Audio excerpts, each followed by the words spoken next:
को छिपा ही होता है। अपने आप को अनम्यूट कर लीजिए प्रज्ञा जी।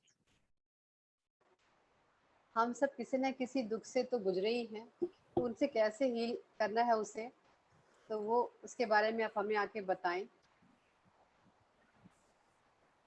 बिल्कुल मैम, मैं सबको अनम्यूट करने का ऑप्शन ले लेती हूँ। यस।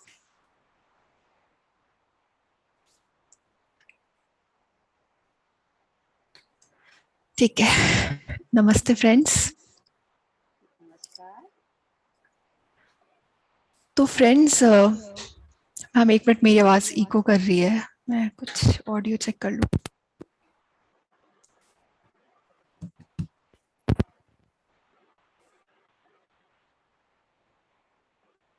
अब आ रही है? हाँ जी। करेक्ट, ठीक है। तो नमस्ते फ्रेंड्स, जैसा कि हमने कल your soul's gift by Robert Schwartz इस बुक का शुरू का थोड़ा जनरल कॉन्सेप्ट्स समझे थे, आज भी हम इस बुक के through Karma related general concepts समझेंगे। तो स्वाध्याय शुरू करने से पहले एक इम्पॉर्टेंट चीज, जो कि सिर्फ इस चैप्टर के लिए नहीं, हर एक चैप्टर जो हम आगे भी लेते रहेंगे, इस बुक का स्वाध्याय करते रहेंगे, उसके लिए इम्पॉर्टेंट है कि बहुत जल्दी आप ये कोशिश ना करें जानने की या रिलेट करने की कि जो ज्ञान दिया जा रहा है वो आपकी लाइफ में कैसे रिलेट करता है। किसी भी निष्कर्ष पे बहुत जल्दी मत पहुंचिए, क्योंकि क्या होता है जब हम सोचते हैं तो हमारा लॉजिकल माइंड और सिर्फ एनालिटिकल माइंड काम कर रहा होता है। उससे हम कुछ सही कुछ गलत निष्कर्ष भी बहुत जल्दी निकाल लेते हैं और फंस जाते हैं। इसलिए इम्पॉर्टेंट है कि आप ज्ञान को ज्ञान की तरह लीजिए, पूरी अच्छी तरीके से एक जनरल कॉन्सेप्ट की तरह उसको समझिए। फिर आपकी लाइफ में जो चीज इम्पोर्टेंट है वो अपने आप इंट्यूशन के फॉर्म में आपको अपने आप आपके जो माइंड है उसमें नॉक करके अपने आप आपको मिल जाएगी। तो ज्ञान को पूरी तरीके से एक जनरल तरीके से आप लेने की कोशिश कीजिए। तो शुरू करने से पहले एक बार हम रिवाइज कर लेते हैं कि हमने कल जो पहला चैप्टर था योर सोल्स गिफ्ट का, उसमें हमने क्या मोटे मोटे पॉइंट सीखे। तो पहला तो हमने ये जाना कि हम अपनी प्री बर्थ प्लानिंग करके आते हैं। हम अपनी लाइफ के जितने भी चैलेंजेस हैं, मेन और जो भी एक्सपीरियंसेस हैं, वो सब हम पहले से ही प्लान करके आते हैं। हम अपने पेरेंट्स को प्लान करके आते हैं। हम ये क्यों प्लान करते हैं? हमने ये जाना, हम ये इसलिए प्लान करते हैं ताकि अर्थ जो कि एक स्कूल की तरह है, वहां पे हम लर्न कर पाए, हमारी सोल ग्रो कर पाए, डिफरेंट डिफरेंट एक्सपीरियंसेस लेकर हमारी सोल लर्न कर पाए। और हमारी सोल सबसे अच्छे तरीके से कैसे लर्न करती है? सफरिंग से। जब हम सफर करते हैं तब हम इस पॉइंट तक पहुंचते हैं कि हम जेन्युइनली सोचते हैं कि हम अपने आप को कैसे बदलें, इस सिचुएशन से हम कैसे अपने आप को आगे निकाल सकते हैं। इसीलिए अर्थ पे ज्यादातर लर्निंग बाय सफरिंग होती है। और हमने क्या जाना कल? हमने जाना कि जो स्पिरिट वर्ल्ड होती है वहां पे अनकंडीशनल लव होता है, वहां सिर्फ लव की फ्रीक्वेंसी होती है। हमने जाना कि ये जो भी हमारे प्री बर्थ प्लानिंग के रिकॉर्ड्स होते हैं कि कब किसके साथ क्या होना है, ये सब 11th डायमेंशन के जो आकाशिक रिकॉर्ड्स है उसमें ये सब स्टोर्ड होता है। हमने ये भी जाना कि अगर लाइफ में हम सब कुछ पहले से ही प्लान करके आते हैं तो फिर हम कोई भी काम, कोई भी सोच, पॉजिटिव या नेगेटिव, इस टाइप का क्यों ही करें अगर सब कुछ पहले से ही प्लान्ड है। तो उसका भी हमने आंसर जाना कि क्योंकि हमारे पास हमेशा लाइफ में एक फ्री विल होती है, हम नए कर्मा हमेशा क्रिएट करते रहते हैं। इसलिए जरूरी है कि हम हमेशा पॉजिटिव सोचें और पॉजिटिव इमोशंस ही रखें। तो इस तरीके से हमने कर्मा के बारे में कुछ जनरल कॉन्सेप्ट्स कल जाने। अब उसी का आगे बढ़ते हैं, उन्हीं जनरल कॉन्सेप्ट्स में और आगे बढ़ते हैं। तो पहला कॉन्सेप्ट तो कर्मा के बारे में बहुत इंपॉर्टेंट ये है कि कर्मा ये नहीं होता कि कैसे हम एक्शंस या थॉट्स को एक दूसरे के साथ बैलेंस करें। कर्मा ये होता है कि एक जो सोल है, क्योंकि उस सोल को डिफरेंट डिफरेंट पर्सपेक्टिव से खुद एक्सपीरियंसेस करने होते हैं ताकि वो आगे बढ़े, तो खुद कितने एक्सपीरियंसेस कर रहा है एक सोल, वो चीज कर्मा होती है। उसे खुद से एक्सपीरियंस करना है। अब जैसे इसे एक एग्जाम्पल के थ्रू समझते हैं। जैसे मान लीजिए जो कि इस किताब में लिखा है कि आपका इस जन्म में एक डिसेबल्ड चाइल्ड है। आपने उस डिसेबल्ड चाइल्ड को, क्योंकि वो डिसेबल्ड था, आपने उसको अबैंडन कर दिया, आपने उसको छोड़ दिया। अब जब आप इस जन्म के बाद आपकी प्री बर्थ प्लानिंग करते हैं अलग जन्म के लिए, अगले जन्म के लिए, तो आपको रियलाइज होता है कि आपने कितना गलत किया उस बच्चे के साथ, आपको ऐसा नहीं करना चाहिए था। तो एक तो केस ये है कि आप अगले जन्म में ये बोल सकते हैं कि आप फिर से वैसे ही पैदा होगा, और इस बार आप उस बच्चे को छोड़ेंगे नहीं, इस बार आप उस बच्चे को खूब प्यार करेंगे, उसकी सेवा करेंगे, ताकि आपने पहले जो बुरा काम किया है वो आपका बैलेंस हो जाए, वो आपका ठीक हो जाए। एक तो ये तरीका है कर्मा को सोचने का, जो कि ठीक नहीं है। जो सही तरीका है कर्मा को सोचने का वो ये है कि क्योंकि इस जन्म में आपने अपने डिसेबल्ड चाइल्ड को अबैंडन कर दिया, छोड़ दिया, तो आपकी सोल क्रेव करेगी कि वो खुद भी वही एक्सपीरियंसेस खुद महसूस करे। तो अगले जन्म में उस बच्चे को खूब सारा प्यार देने की जगह आपकी सोल ये प्लान करेगी कि आप खुद रोल्स रिवर्स करके खुद आप एक डिसेबल्ड चाइल्ड की तरह आए और आपको अबैंडन करे। अभी जरूरी नहीं है कि आपके रोल्स बिल्कुल रिवर्स ही हो, कोई और, आप किसी और पेरेंट को भी चूज कर सकते हैं जिसके थ्रू आपको ये सेम एक्सपीरियंस मिले। मगर कर्मा का इंपॉर्टेंट पॉइंट ये है कि कर्मा हम खुद एक्सपीरियंस करना चाहते हैं, जो जो चीजें हमने क्रिएट करी वो हम खुद एक्सपीरियंस करना चाहते हैं। एक और एग्जाम्पल से एक और जनरल कॉन्सेप्ट समझते हैं कर्मा का, कि कर्मा बैलेंसिंग और कर्मा रिलीज करने में क्या फर्क होता है। कर्मा बैलेंसिंग तब होता है जब हम कोई भी अपना एक्शन सुधार लें। जैसे कि हमने पहले एक बच्चे को अबैंडन किया, अगले जन्म में हमने खुद अबैंडनमेंट महसूस कर लिया, तो वो वाली चीज बैलेंस हो गई। यह है कर्मा को बैलेंस करना। मगर हमें कर्मा बैलेंस के अलावा कर्मा रिलीज भी करना है। कर्मा रिलीज कब होता है? कर्मा रिलीज तब होता है जब हम ये समझने की कोशिश करते हैं कि हमने पहली बार में ही बच्चे को अबैंडन क्यों किया, रूट कॉज क्या है, सबसे पहले कारण क्या है कि हमने कोई भी कर्मा क्रिएट किया। जब तक वो कारण हम नहीं समझते और उसको समझ के हम उसको हील नहीं करते, उसको ठीक नहीं करते, तब तक चांसेस है कि हम नए कर्मा क्रिएट करते ही रहेंगे। इस बार आपने बच्चे को अबैंडन किया, अगली बार आप पति को अबैंडन कर सकते हैं। तो जब तक आप रूट कॉज नहीं समझते तब तक उस टाइप की लाइफ सिचुएशंस ऑटोमेटिकली आप क्रिएट करते ही रहेंगे। एक और एग्जाम्पल लेते हैं सेम ही चीज समझने का। जैसे कि मान लीजिए आपने इस जन्म में चोरी करी, आपने किसी का सामान अपने फ्री विल से चोरी किया। अब नेक्स्ट जन्म में इस चीज को बैलेंस करने के लिए हो सकता है आपका कुछ सामान आप फील करना चाहें कि आपका कुछ सामान चोरी हुआ है, तो आप कुछ फाइनेंशियल लॉस एक्सपीरियंस कर सकते हैं, आपका कोई सामान चोरी हुआ है। मगर जब तक आप ये नहीं पता करेंगे कि आपने पहले जन्म में चोरी करी ही क्यों थी, किस फीलिंग, किस इमोशन, किस फियर के कारण आपने पहले जन्म में चोरी करी थी, तब तक वो कर्मा रिलीज नहीं होगा। हो सकता है आपके अंदर ये डर बैठा हो कि इस दुनिया में अबंडेंस नहीं है, इस दुनिया में सबके लिए रिसोर्सेज नहीं है, तो आपको चोरी करने की इच्छा जागी उस फियर से, फियर ऑफ लैकिंग, कि दुनिया में रिसोर्सेस कम है। ऐसी फीलिंग की वजह से आप में चोरी करने की इच्छा जागी, जिसकी वजह से आपने चोरी किया। तो जब तक वो फियर कि दुनिया में अबंडेंस है, दुनिया में सबके लिए सब कुछ है, जब तक ये वाली फीलिंग आपके अंदर हील नहीं होगी, तब तक वो कर्मा रिलीज नहीं होगा।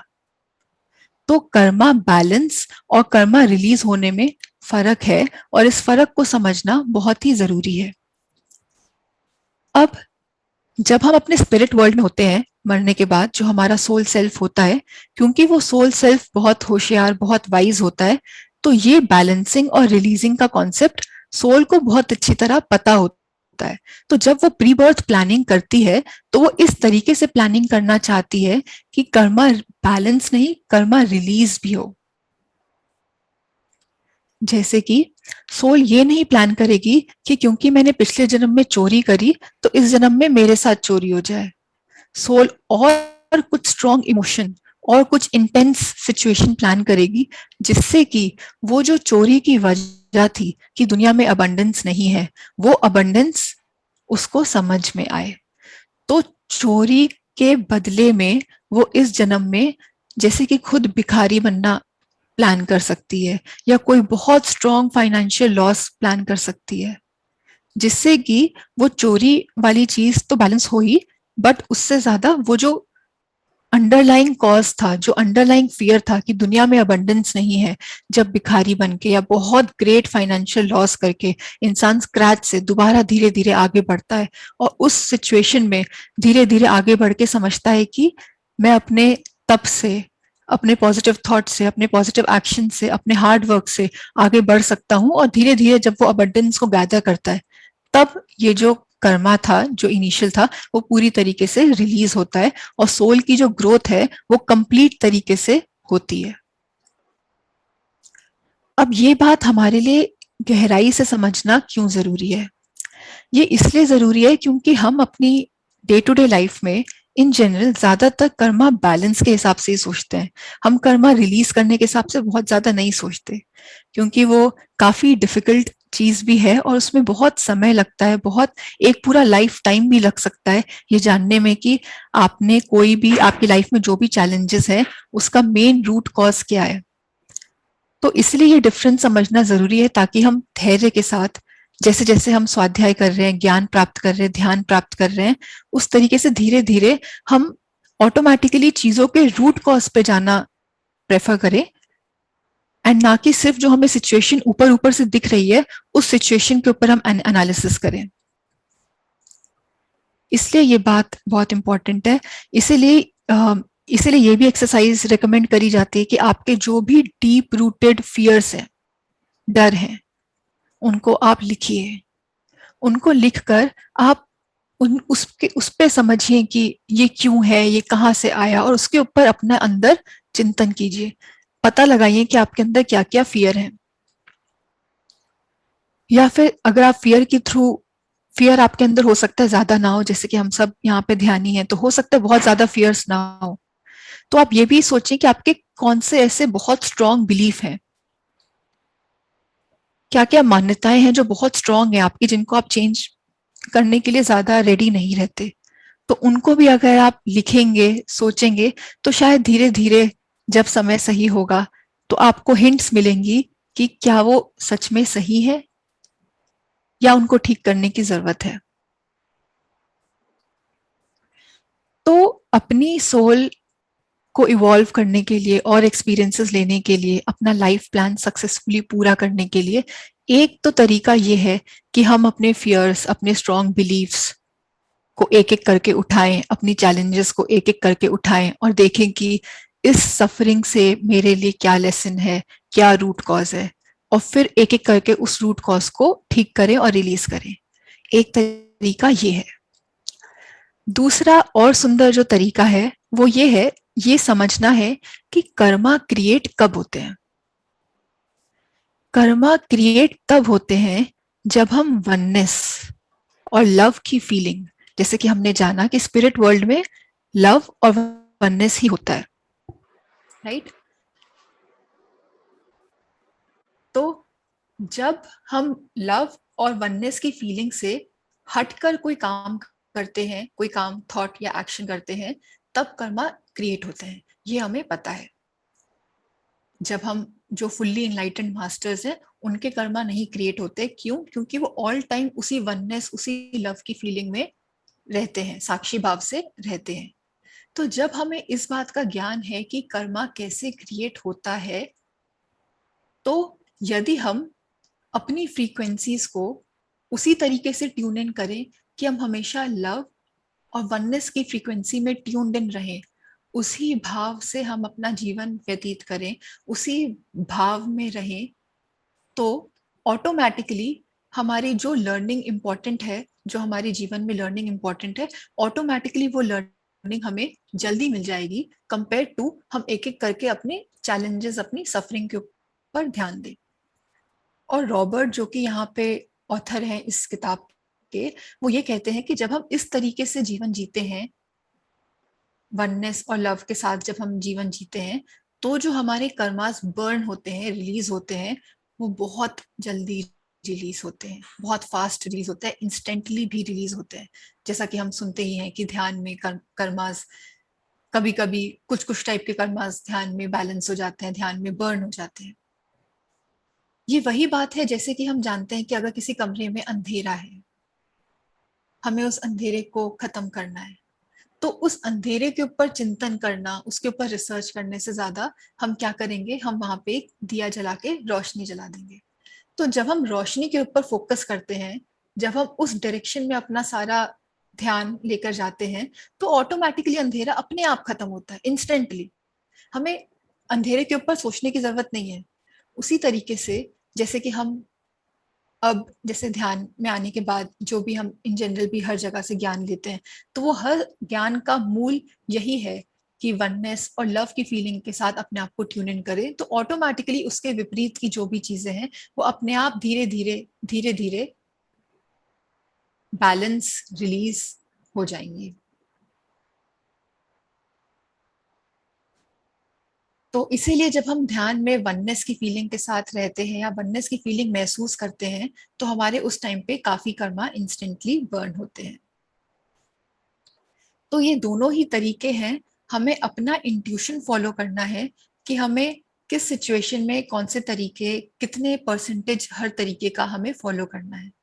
हम सिर्फ एक तरीका भी फॉलो कर सकते हैं, हम दोनों तरीके भी थोड़े थोड़े एक साथ, जैसे गाड़ी आगे बढ़ती है तो दोनों पहिए एक साथ भी आगे बढ़ा सकते हैं।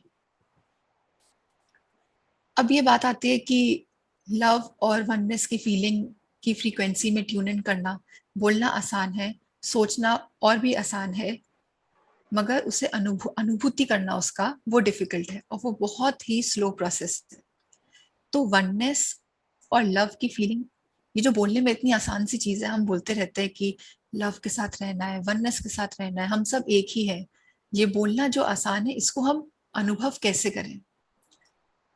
तो कोई फास्ट आंसर नहीं है, बहुत बहुत हजारों तरीके हैं जो थोड़ा थोड़ा करके हमें वननेस और लव की तरफ लेकर जाएंगे। जिसमें कि हम जैसे जानते ही हैं कि हमें ध्यान साधना करनी है, हमें अपने विवेक को बढ़ाना है। विवेक को बढ़ाते कैसे हैं? जब हम अपनी बुद्धि पे काम करते हैं, हम स्वाध्याय करते हैं, मनन चिंतन करते हैं, इस तरीके से सज्जन सांगत्य करते हैं, मौन रखते हैं, अवेयरनेस के साथ अपने जीवन में रहते हैं, हर एक सिचुएशन अवेयर रहने की कोशिश करते हैं, चेक करते रहते हैं कि कहीं हम ऑटो पायलट पे तो नहीं जा रहे, बिना सोचे समझे तो नहीं कर रहे हम अपनी लाइफ।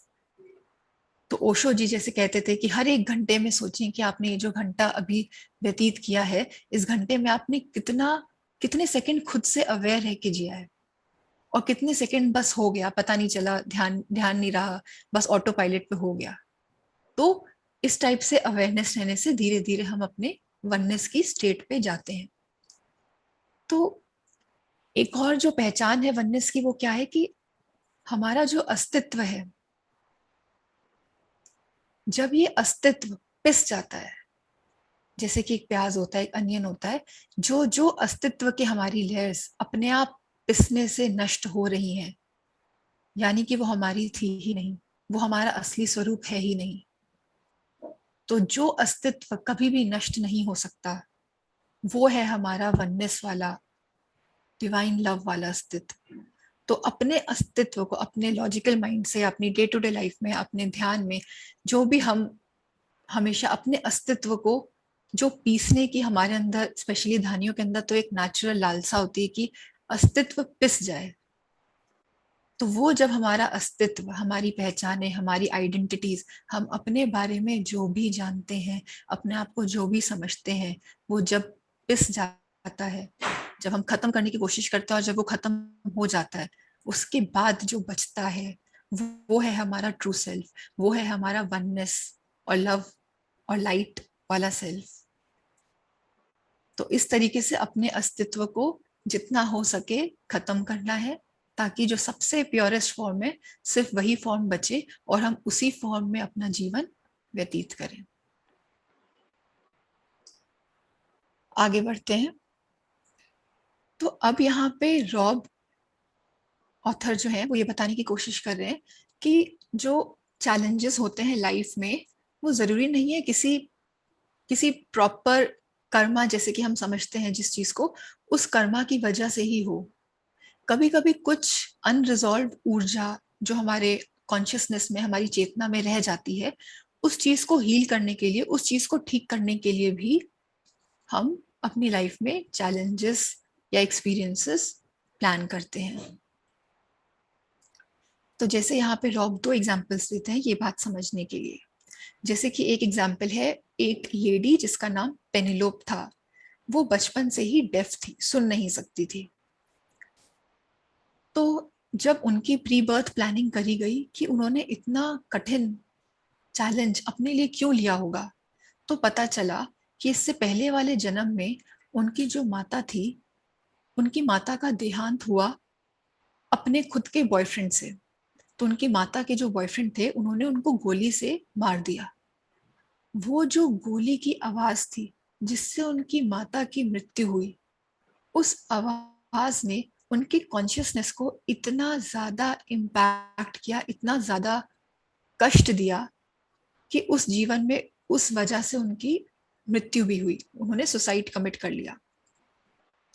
अब जब उनका नेक्स्ट जन्म के लिए प्री बर्थ प्लानिंग सेशन हो रहा था, तो पेनिलोप जो लेडी की सोल थी, उस सोल के अंदर अंदर से ही एक इच्छा थी कि उस आवाज को हील करने के लिए, उससे बाहर निकलने के लिए मुझे एक जन्म के लिए कोई आवाज नहीं सुननी। ये उस सोल की इच्छा थी। हम अपने जो चैलेंजेस, जो भी लर्निंग्स हमें सीखनी होती है, उसको हम हजारों तरीके से, तो छोटा शब्द है, इनफाइनाइट तरीकों से डील कर सकते हैं, ठीक कर सकते हैं। पेनिलोप की सोल ने ये तरीका चूज किया, उसको ये तरीके का इंट्यूशन आया, ये तरीके का मन किया, इसलिए वो बचपन से ही डेफ निकली। एक और एग्जाम्पल रॉब देते हैं पैट का। तो पैट एक ऐसे मनुष्य है इस जन्म में जो कि कई दशकों से अल्कोहलिक है, अल्कोहल का सेवन करते हैं। तो जाहिर सी बात है कि अपनी बाकी जिंदगी में उनके बहुत कष्ट हैं, अपने परिवार वालों को कम प्यार दे पाते हैं, उनके साथ नहीं रह पाते। तो जब उनकी प्री बर्थ प्लानिंग या उनके लाइफ के एक्सपीरियंसेस को और डिटेल में समझा गया कि ऐसा उन्होंने क्यों किया अपने साथ, तो ये पता चला कि पिछले जन्म में वो एक बैटल फील्ड में एक अकेले सोल्जर थे।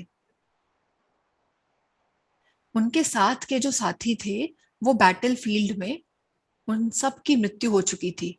तो जब उन्होंने वो दृश्य देखा कि आसपास एक बैटल फील्ड में मैं अकेला हूं, सबके सब मरे हैं, सबके सब मर गए हैं, ये दृश्य देखकर उस सेकंड उनके अंदर एक इंटेंस फियर आया, बहुत ही ज्यादा डर महसूस हुआ उन्हें। और उसी सेकंड दुश्मनों ने गोली मार के उसकी हत्या कर दी।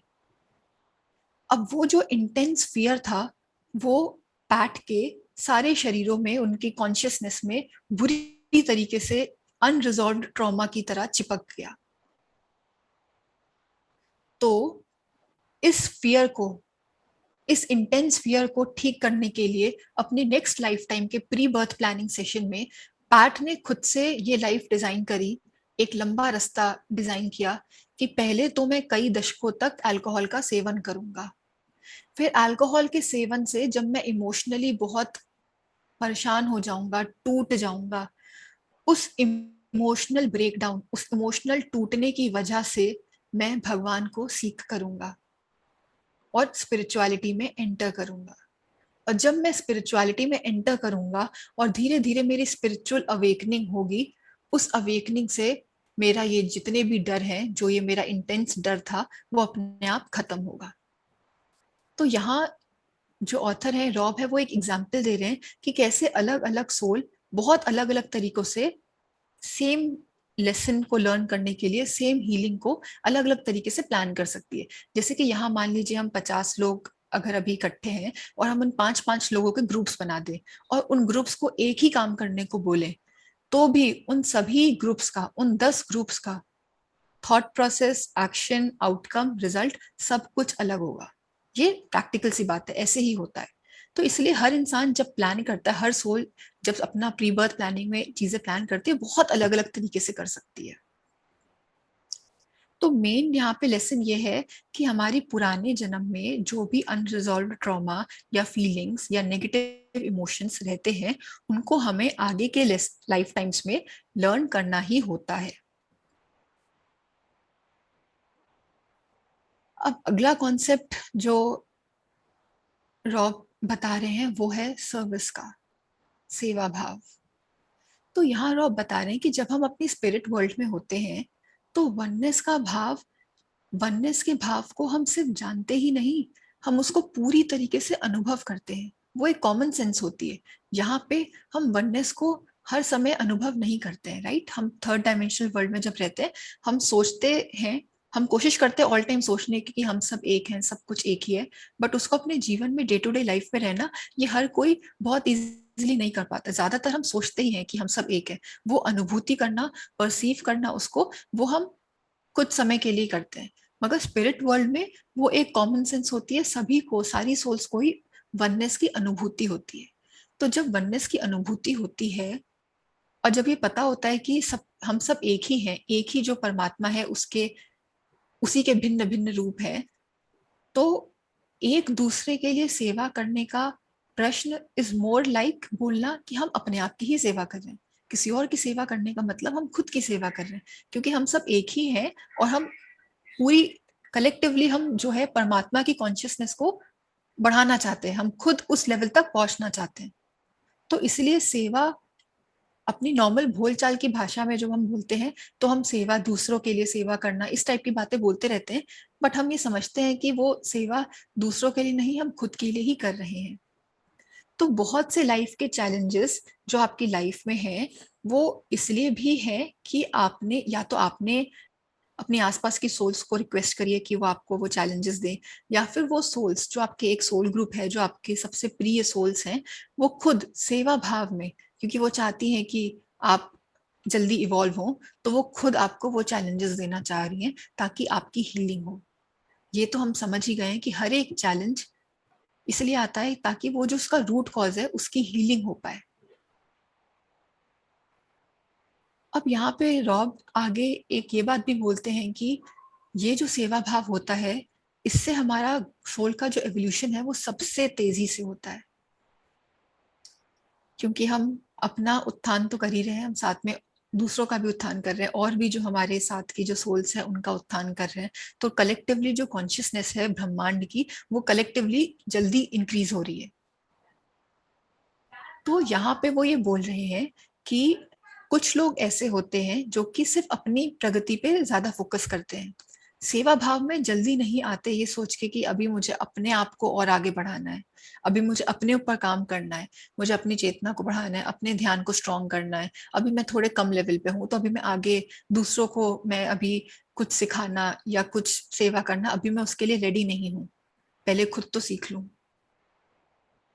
ऐसा बहुत से लोगों में भाव होता है। बट जैसा कि पत्री जी बोलते हैं कि यदि आपने A B C सीखा है तो आपको A B सिखाना है, फिर आप आगे DE F सीखेंगे तो आप DE पढ़ाएंगे। तो यहाँ पे वो ये बोल रहे हैं कि हमें इस पिटफॉल से बचना है और ये चीज समझनी है कि जब हम किसी और को पढ़ाते हैं तो हम खुद पढ़ रहे होते हैं, हम खुद सीखते हैं उससे।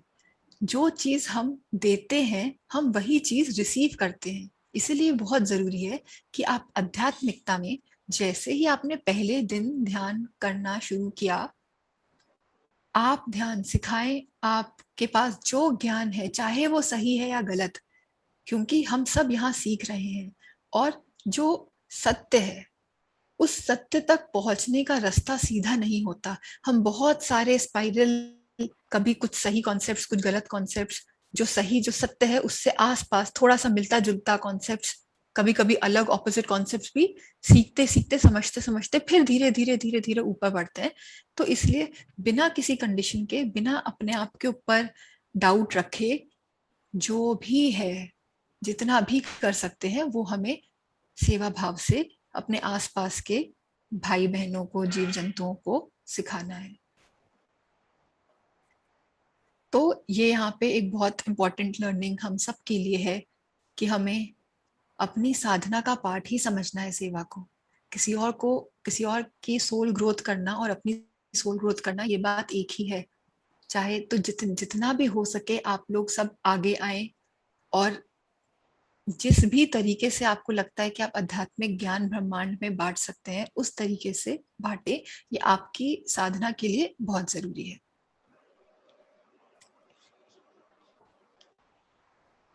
अब यहाँ पे एक नया कॉन्सेप्ट जो कि जिन लोगों ने सेठ विजडम वर्कशॉप नहीं करी है उनके लिए शायद एक नया कॉन्सेप्ट हो कि हीलिंग और मल्टी डायमेंशनैलिटी में क्या रिलेशन है।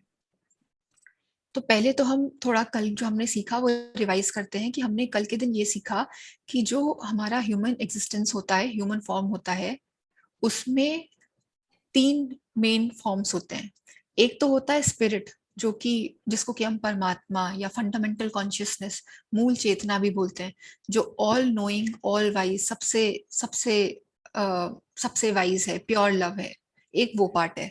दूसरा पार्ट है हमारा सोल सेल्फ, जो कि हमारी आत्मा है, जो कि जिसके पास अनंत शक्ति है, अनंत ज्ञान है, मगर स्टिल जो स्पिरिट है, जो मूल चेतना है, उससे पूरी तरीके से अलाइंड नहीं है, तभी वो एक अलग सोल है। और तीसरा पार्ट जो है वो अर्थली पर्सनालिटी है, जो कि हम जैसे कि जो कि हम जब जीवन लेते हैं तो हम एक पर्सनालिटी को लेकर आते हैं। जैसे इस जन्म में मेरी पर्सनालिटी समेहा है। तो ये हमने जाना कि हमारे ह्यूमन एग्जिस्टेंस जो है इसके 3 पार्ट्स होते हैं। अब यहाँ पे हमारे मल्टी डायमेंशनल सेल्व्स भी होते हैं, ये समझना जरूरी है। तो मल्टी डायमेंशनल सेल्व्स क्या होते हैं? मल्टी डायमेंशनल सेल्फ होता है कि हमारी जो सोल है वो तो एक ही है, एक ही सोल है हमारी, मगर वो सोल अलग अलग पर्सनालिटीज को एक ही साथ, एक ही प्लैनेट में या अलग अलग प्लैनेट्स में, सेम डायमेंशन या अलग अलग डायमेंशंस में लेकर पैदा होती है। तो सोल एक ही रहेगी बीच में स्टेशनरी, मगर उसके रूप, पर्सनालिटीज अलग अलग हो सकती हैं। तो जैसे कि यहाँ मैं एक अपना एग्जांपल देना चाहूंगी। जैसे जब हमने फरवरी में सेठ विजडम वर्कशॉप की थी और वहां पे ये कॉन्सेप्ट हमें बताया गया था, तो मैंने अपने 3-4 मल्टी डायमेंशनल रूप देखे। तो एक मैंने देखा कि एक बड़े से मुंह वाली मछली है। एक मैंने देखा कि कोई एलियन सा एनिमल है। एक मैंने और अलग तरीके की मछली देखी, और एक मैंने पेन बाम देखा, जैसे कि एक पेन बाम जो हम सर पे लगाते हैं। मैंने टचवुड ज्यादा यूज नहीं किया, बट मैंने वो पेन बाम देखा। तो मुझे बहुत हैरानी हुई कि पेन बाम मतलब इसका क्या मतलब है, लाइक ये। फिर मैंने जैसे शंपा मैम और बाकी लोगों से भी कंसल्ट किया था। तो सेठ मास्टर जो है वो बताते हैं कि हमारी जो चेतना होती है वो कभी कभी आराम करने के लिए, अपने आप को पीसफुली रिलैक्स करने के लिए, क्योंकि हमारी जो सोल है, आत्मा है, जैसे कि अभी बताया, वो कितने भी अर्थ के पर्सनालिटीज ले सकती है, कितनी भी पर्सनालिटीज ले सकती है अपने आप को सीखने के लिए और जल्दी सीखने के लिए। तो उनमें से कुछ कुछ पर्सनालिटीज वो ऐसे कम चेतना वाले, कम वाइब्रेशन वाले ऑब्जेक्ट, जैसे कि मैंने पेन बाम देखा, ऐसे जैसे शंपा मैम ने एक बार देखा कि वो बुद्धा जी की इयररिंग्स हैं। तो इस तरीके से कम वाइब्रेशन करने वाले चीजों में भी हम इनकारनेट कर सकते हैं, जैसे पेड़ के फॉर्म में, पौधे के फॉर्म में, जो कि ह्यूमंस जितना कॉम्प्लेक्स नहीं है। मगर जब भी, जैसे ये बोलते हैं कि जब आत्मा को रिलैक्स करना होता है, वेकेशन पे जाना होता है, सीखने का बहुत सीख लिया, थोड़ा टाइम कुछ पार्ट अपना जो है वो सीखना नहीं है, रिलैक्स भी करना है, तो वो इस तरीके से मल्टी डायमेंशनली अपने मल्टी डायमेंशनल सेल्फ क्रिएट कर सकती है। अब कर्मा और ये मल्टी डायमेंशनल सेल्फ का क्या रिलेशन है? यहाँ पे रॉब ये ज्ञान देना चाहते हैं कि हमारे जितने भी ये मल्टी डायमेंशनल सेल्स हैं, जितने भी अलग अलग सेल्स हैं, अपने कर्मा को बैलेंस करने से, रिलीज करने से जो सीख हमें मिलती है, वो सीख हमारे मल्टी डायमेंशनल सेल्स में पहुंचती है। जैसे मान लीजिए कोई अलग सोल हो, तो जैसे प्रज्ञा जी एक अलग सोल है मान लीजिए, तो मैंने जो लेसन्स लर्न किए वो उनकी सोल तक नहीं पहुंच रहे, मगर मेरे जो अपने मल्टी डायमेंशनल सेल्स हैं, उन सबकी जो लर्निंग हो रही है, उन सबकी जो हीलिंग हो रही है, वो मेरी सोल में पहुंच रही है, और मेरे एक दूसरे जो मल्टी डायमेंशनल पर्सनालिटीज है उसमें भी पहुंच रही है।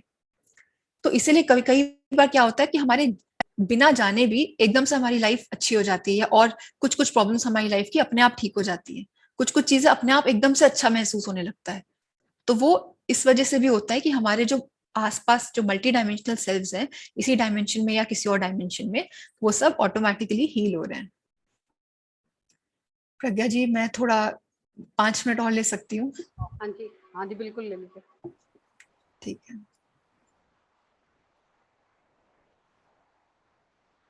तो ये था मल्टी डायमेंशनैलिटी का कॉन्सेप्ट। आगे रॉब जी बता रहे हैं कि हमारा जो आउटर वर्ल्ड होता है वो हमारे इनर वर्ल्ड का ही रिफ्लेक्शन होता है, ये हम जानते हैं। जो हमारे अंदर है वही हमारे आसपास हमारी सिचुएशंस, उसी हिसाब से हमारी सिचुएशंस अट्रैक्ट होती है और हमारे आसपास सिचुएशंस बनती हैं। तो ये जरूरी है कि ये आप अपने आसपास के सिचुएशन से हिंट ले सकते हैं कि आपके इनर वर्ल्ड में क्या चल रहा है। अंदर जाने का रास्ता, जो बाहर आपके साथ सिचुएशंस हो रही है उन्हीं पे मनन चिंतन करने से आपके और अंदर जाने का जो रास्ता है वो आपको महसूस होगा।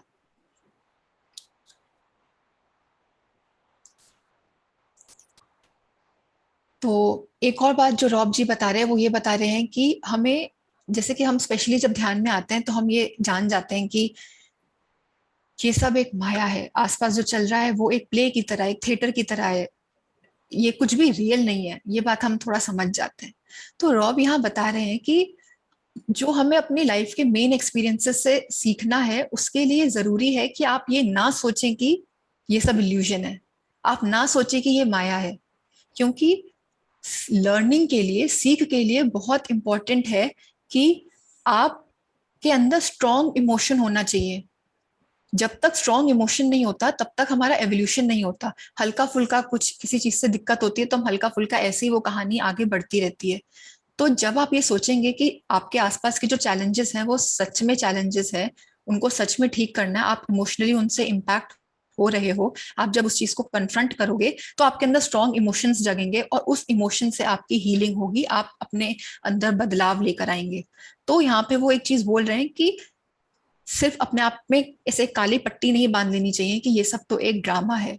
इसको यूज कीजिए, ये जो ड्रामा हो रहा है, ये जो अर्थ पे आपको रियल लग रहा है ड्रामा, उसको यूज कीजिए अपनी प्रगति के लिए। जितना स्ट्रांग इमोशन होगा उतनी स्ट्रांगली आप इंसान आगे बढ़ता है। अब फ्री विल और प्री बर्थ प्लानिंग में क्या रिलेशनशिप होता है? जैसे कि हमने जाना कि हम काफी सारे एक्सपीरियंसेस अपने पहले से ही प्लान करके लाते हैं, फिर हमने ये भी जाना कि हमारे पास फ्री विल होती है कि हम जो चाहे कर सकते हैं। तो इन दोनों में जो रिलेशनशिप है बहुत ही सटल सा रिलेशनशिप है। इसको बताने के लिए रॉब ने एक एग्जाम्पल यूज किया है, जॉर्ज और सैली का। जॉर्ज एक लड़का है और सैली एक लड़की है। अब जॉर्ज को ये सीखना है अपने जन्म में कि कैसे दूसरों के दबाव में नहीं आना चाहिए, कैसे अपने लिए खुद खड़ा होना चाहिए, कैसे दबना नहीं चाहिए। और सैली को ऑपोजिट सीखना है कि कैसे दूसरों को डोमिनेट नहीं करना है, कैसे फ्रीडम फ्रीडम देनी चाहिए सबको। तो वो दोनों अपने प्री बर्थ प्लानिंग में मिलते हैं और डिसाइड करते हैं कि 30 साल की उम्र में हम दोनों शादी करेंगे और जो चीजें सीखनी है हमें वो हम एक दूसरे से सीख लेंगे। मगर जन्म लेने के बाद जॉर्ज जब 25 साल का होता है तो उसकी नौकरी में उसके आसपास के लोग उसको बहुत दबाने की कोशिश करते हैं, उसको रिस्पेक्ट नहीं करते। तो अपनी लाइफ के पुराने एक्सपीरियंसेस की वजह से या फ्री विल की वजह से मान लीजिए कि जॉर्ज जो है वो ये सीख जाता है कि मुझे अपने लिए खड़ा होना है। वो अपने लिए खड़ा होता है, बता देता है कि यदि आपको मुझे इस नौकरी में रखना है तो आपको मुझे रिस्पेक्ट देनी होगी। एंड वो प्रेम से सबको मना लेता है, अपने लिए खड़ा होना सीख लेता है। तो क्योंकि उसने वो लर्निंग पहले ही ले ली, लर्निंग ले ली मतलब हीलिंग हो गई। हीलिंग हो गई मतलब कि उसकी जो वाइब्रेशन थी वो बढ़ गई, ऊर्जा बढ़ गई, अंदर वाइब्रेशन बढ़ गई। तो अब वो सैली के साथ उसको शादी करने की जरूरत नहीं है। या तो वो दोनों मिलेंगे ही नहीं, या मिले तो एक दूसरे से अट्रैक्ट नहीं होंगे कि उनकी शादी हो जाए। तो फ्री विल, इसीलिए जो हमारी सोल है वो जब लाइफ प्लानिंग करती है तब वो बैकअप प्लानिंग भी करती है, कुछ बैकअप प्लान्स भी मान के चलती है कि अगर ये नहीं हुआ तो ये कर लेंगे। तो इसीलिए हम कहते हैं कि you create your own reality. हम हर एक सेकंड एक चॉइस होती है हमारे पास, हम जो चाहे जैसा चाहे उसको कर सकते हैं। तो अपनी फ्री विल के माध्यम से हम अपनी प्री बर्थ प्लानिंग में जो हमने चैलेंजेस लिए उनको भी हम अलग तरीके से पहले ही ठीक कर सकते हैं। तो लास्ट में, क्योंकि समय भी हो रहा है, तो लास्ट में मेन चीज जो समरी है इस पूरे ज्ञान की जो आज देना चाहते थे वो ये था कि ये सब चैलेंजेस, ये सब प्री बर्थ प्लानिंग इसीलिए हो रही है ताकि हमारे अंदर प्रेम के विपरीत जो भी ऊर्जाएं हैं वो सब ठीक हो सके, वो सब हील हो सके। हील चीज तभी होती है जब हम इम्ब्रेस करते हैं उस चीज को, कन्फ्रंट करते हैं, सच में अपने आप को बदलने की कोशिश करते हैं। तो जो मेन लेसन है वो यही है कि हम धरती पे अपने आप को हील करने के लिए आए हैं, वननेस और लव के साथ रहने के लिए आए हैं। तो हमें अपने जीवन में जितना भी हो सके इसी वननेस, इसी लव की फ्रीक्वेंसीज के साथ रहना है, ऐसे ही ध्यान करते रहना है, मौन रखना है, नेचर के साथ कनेक्ट करना है, अवेयरनेस के साथ रहना है, ताकि जो भी हम अपने लेसन्स सीखने के लिए आए हैं वो सब हम अपने लेसन्स सही तरीके से और जल्दी सीख लें। तो ये शॉर्ट में एक चैप्टर का सारांश था। आगे भी थोड़े और जनरल कॉन्सेप्ट्स हैं जो कि हम आगे के सेशंस में लेंगे। और उसके बाद रॉब ने बहुत ब्यूटीफुली बहुत डिफरेंट डिफरेंट एक्सपीरियंसेस, जैसे कि हमने कल बताया था, टॉपिक्स हैं कि अडॉप्शन का क्या मतलब है, रेप का क्या मतलब है, पति पत्नी में जो रिश्ते अच्छे नहीं होते उसका क्या मतलब है, क्यों है। तो इस तरीके से बहुत ही इंटरेस्टिंग अलग अलग टॉपिक्स में हम इन्हीं कर्मा के जनरल कॉन्सेप्ट्स कैसे अप्लाई हो रहे हैं वो चीज समझेंगे। तो इसी के साथ मैं अपनी वाणी को विराम देती हूँ। आशा है आपको ठीक लगा होगा सेशन, आपको अच्छा लगा होगा, आपने कुछ नया सीखा होगा। Thank you so much friends. Thank you Samiya ji. Thank you Samiya, बहुत अच्छे से आपने डिफरेंस बताया कर्मा रिलीज का और कर्मा बैलेंसिंग। बहुत जटिल टॉपिक बहुत इजीली बताया आपने, बहुत सरल सुंदर शब्दों लगा। में। थैंक यू समिया, बहुत अच्छा बताया, बहुत अच्छा लगा। थैंक यू स्नेहा, बहुत सुंदर। Thank you ma'am. Thank you Sneha. Samiha, thank Deep you. meditation. Very well explained. Very well explained. मजा आ गया। Thank you ma'am. तो अब हम चलेंगे